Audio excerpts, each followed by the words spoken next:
حضرت محدث ابن جوزی نے لکھا ہے کہ حضرت حبیب اجمی ایک بزرگ تھے، ان کے پاس ایک شخص اکثر آتا تھا، بڑا مالدار تھا، ایک ہی بیٹی تھی، وہ بھی ٹانگوں سے معذور تھی۔ تو آپ اکثر اس کو کہتے کہ تو توبہ کر، اللہ کی بارگاہ میں رجوع کر۔ ایک وقت ایسا آتا ہے کہ پھر انسان کا جب کوئی اپنا نہیں رہتا پھر اسے مصلی یاد آتا ہے، لیکن اگر مصلی کی عادت بچپن سے پڑ جائے نا تو پھر ذرا آسان ہوتا ہے اللہ سے دل لگانا۔ وہ اکثر آپ اس کو کہتے کہ ٹھیک ہو جائے کہ تو بیٹی ہے، وہ بھی بیچاری معذور ہے، تو کہاں دولت لے جائے۔ آج کرتا ہوں، ہم تاریخیں دیتے رہتے ہیں نا اللہ تعالیٰ کو معاذ اللہ کہ رمضان سے میں نے نیک ہو جانا ہے، عمرہ کر کے آؤں گا تو پھر میں پکا نمازی ہوں۔ خدا کے بندو، کس نے تجھے بتایا کہ رمضان تک تو زندہ رہے گا؟ کس نے خبر کی کہ عمرہ کرنے تک تو بچے گا؟ حضرت حبیب اجمی اس کو کہتے تو کہتا بڑی جلدی ٹھیک ہو جاؤں گا۔ ایک دن سویرے سویرے توبہ کرنے آ گیا۔ آپ نے فرمایا کیا ہوا؟ تو کہنے لگا حضرت جی کل ایک 15 سال کا نوجوان ملا ہے اور مجھے توبہ کرا گیا۔ مزہ ہی اس عمر میں اللہ اللہ کرنے کا، نبی کریم سے محبت بھی کرنی ہو تو یہی عمر ہے۔ عشق لگا سی کھیڈاں کھیڈ دی نوں تے پھر مینوں کھیڈاں بھول بھول گئیاں، کجل پایا سی میں یار دے ویکھنے نوں، پھر او دی یاد وچ روندیاں ہی ڈول گئیاں۔ حیدر شاہ اس گلی کدے نہ رولدی پر ہن تے رول گئیاں۔ جن لوگوں نے ابو جہل کو قتل کیا تھا ان کی عمریں بھی 15 سال تھی۔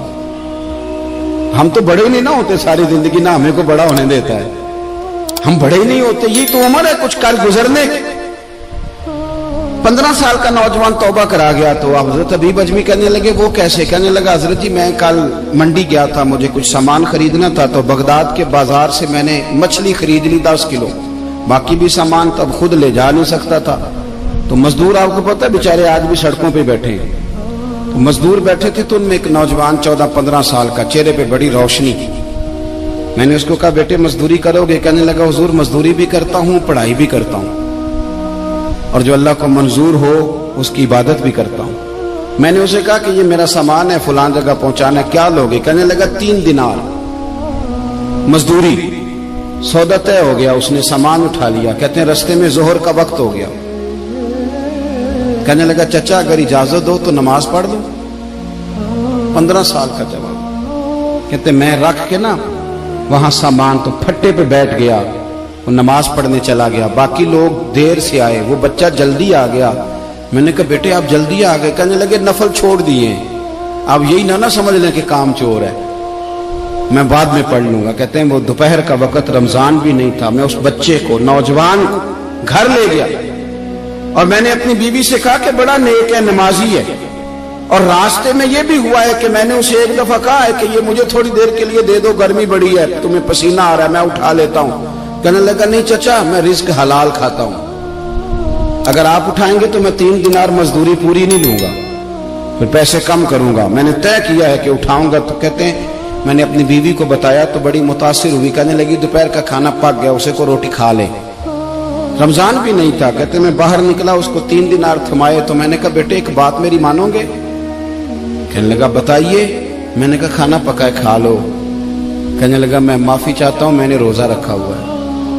حضور نے حکم دیا، حکم نبی کریم نے حکم دیا، بخاری مسلم کی حدیث ہے، فرمایا نوجوانوں اگر تمہارے پاس طاقت ہے تو نکاح کر لو ورنہ روزے رکھو۔ حکم دیا، یا نکاح اور یا روزے، یہ سرکار کا حکم ہے۔ بھائی نفلی روزہ نفس کی قوتوں کو کچلتا ہے، انسان میں نورانیت اور روحانیت لاتا ہے۔ کہتے وہ کہنے لگا میں نے روزہ رکھا ہے، میں اور متاثر ہو گیا۔ میں نے کہا اب کیا کرو گے؟ کہیں اور جانا ہے؟ کہنے لگا نہیں، میں جس دن 3 دینار کما لیتا ہوں پھر میں مزید لالچ نہیں کرتا، باقی وقت یا قرآن مجید پڑھتا رہتا ہوں یا نبی پاک پہ درود شریف پڑھتا رہتا ہوں۔ آپ بتائیں تو میں نے کہا کہ افطار میرے ساتھ کر لو۔ کہتے ہیں میں اسے مسجد چھوڑ آیا اور خود میں لوٹ آیا، افطار کے بعد میں اسے لایا، کھانا کھلایا، عشاء پڑھی، اس کا گھر دور تھا، میں نے ڈرائنگ روم کھول دیا، بیٹھک کھول دی، وہیں وہ سو گیا۔ میری 20 سال کی معذور بچی کبھی چل نہیں سکتی تھی، کوئی طبیب کوئی حکیم میں نے چھوڑا نہیں تھا اس کو دکھایا نہ ہو، ایک ہی بیٹی وہ بھی معذور پیدائشی۔ اس کے کمرے میں گئے، میاں بیوی اسے کھانا کھلا اور بتایا بیٹے ایک نوجوان ہے، بڑا نیک ہے ہمارے گھر میں، آج بڑا پرہیزگار۔ پتہ ہے حضور نے کیا فرمایا؟ نبی کریم فرماتے ہیں جب نوجوان اٹھ کے تہجد پڑھتا ہے نا، نوجوان تو اللہ فرشتوں کے سامنے اس نوجوان پر فخر فرماتا ہے. اللہ فخر کرتا ہے کہ عمر دیکھو اور دیکھو یہ میری بارگاہ. اللہ فخر کرتا ہے, اللہ یعنی خدا خود میرے مجلس بود, اللہ فخر کرتا ہے. اب سوچیں, تو ہم نے اپنی بیٹی کو بتایا کہ نوجوان اور بڑا نیک ہے, تو کہتے ہیں وہ کھانا کھلا کے ہم واپس آ گئے. آدھی رات کا وقت ہوا تو دروازے پہ دستک ہوئی. بچی اپنے کمرے میں سو رہی تھی, ہم اپنے کمرے میں, وہ بیٹھک میں. گھبرا کے اٹھے کہ اس وقت کون ہے دروازے پہ؟ تو بیٹی کہنے لگی ابا دروازہ تو کھولنا. کہتے ہیں دروازہ کھولا تو 20 سال ہو گئے تھے بیٹی کو, کبھی اس نے چل کے نہیں دکھایا تھا, کبھی دوڑ کے ادھر جاتی کبھی ادھر آتی. کہتی الحمدللہ اللہ نے میری ٹانگیں ٹھیک کر دی. ہم دونوں رونے لگے, اے اللہ تو کتنا کریم ہے, کیسے ہوا بیٹے سارا کچھ؟ بیٹی کہنے لگی ابا آپ نے کہا تھا نا کہ نیک نوجوان آیا ہے, تو میرے دل میں خیال آیا اللہ اگر واقعی نیک ہے تو اس کے صدقے مجھے شفا ہی دے دے. یا ایھا الذین آمنوا اتقوا اللہ وابتغوا الیہ الوسیلہ. تو کہنے لگی ابھی میری دعا بھی پوری نہیں ہوئی تو رب کریم نے فضل کیا ہے اور مجھے شفا عطا کر دی. کہتے ہم دوڑ کے اس کے کمرے میں گئے اور جب ہم نے ہاتھ رکھا تو دروازہ پہلے سے کھلا تھا, ایک خط چھوڑ گیا تھا. آج کل کے پیر کی کرامت ہوتی تو فیس بک پہ دے دیتا, باقیوں کو بھی ذرا بھول پتا چلے. کہتے ہیں وہ خط چھوڑ گیا اپنے بستر پہ کہ اگر تم لوگوں کو مجھ سے محبت ہو گئی ہے تو میرے پیچھے نہ دوڑنا, اس رب کی بارگاہ میں جھکنا جس رب نے میرے اوپر بھی فضل فرمایا ہے اور آپ پر بھی کرم فرمایا.